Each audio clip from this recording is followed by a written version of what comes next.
Hi Logie, big week in sport this week. Give us a run through. Massive, Dermot. When you look at it, you've got the Champions League, which is massive interest now. When you take a look at it, and Barcelona, the team, people are going to wonder, are they going to fall for the 3-card trick the way they did against AC Milan, against Paris Saint-Germain? I don't believe so. I think Barcelona are going to be in the semi-finals along with Real Madrid. But the Champions League, no matter about the results, it's massive interest now.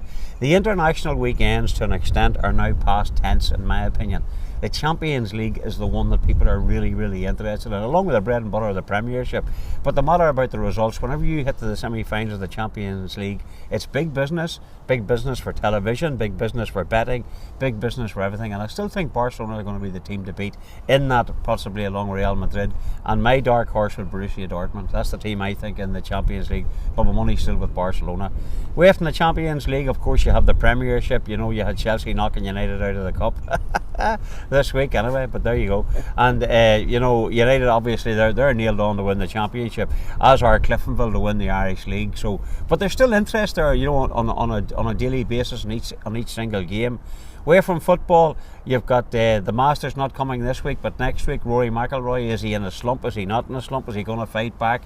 What about McDowell, the big outsider? Is Mickelson the man, or is Tiger Woods back to his best, #1 again in the world? That's obviously next week.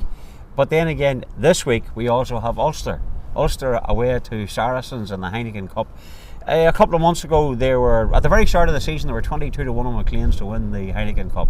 Then the odds were cut dramatically whenever they went through that magnificent winning form, and they were unbeaten for 12-13 games. Then came the slump. But against Leinster last week in the Pro 12, I think they were getting back to what they're good at. It looked like the Ulster of old. I wasn't really concerned about the result. The performance for me was very impressive. I think Ulster are going to go to Saracens, going to go to London this week. I think they're going to win it. I think they're going to beat them, and I think they're back on track for a possible Heineken Cup success. People would have said, oh, you're talking through your head, Logan. I'm convinced of it, particularly if they get Tommy Bowe back in, you know, if they got through and got into the semi-final and Bowe got fit again to come back into the wing. I think Ulster are back on track, and I think they're going to give it a real rattle this weekend. Now, apart from Ulster Rugby, of course, National League, it's the big decision day in the National League in GA this weekend. The big game for me, Donegal against Dublin up in Ballybofey. Personally, I think Donegal are going to win that game. Dublin are through, they don't need to win it, they're not going to go to Ballybofey for a battle, but it'll be a battle for Jim McGuinness' side because they'll want to stay in Division 1.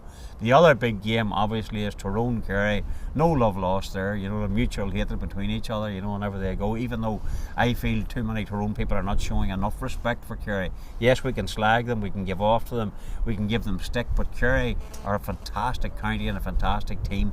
I hope they get due courtesy and respect in Omagh. I also hope they're beaten, but at the same time, and I think they will be beaten, but they deserve courtesy and respect. I think they're down, they're going to go into Division 2, but the problem for Donegal is they don't want to join them, and I don't think they will join them.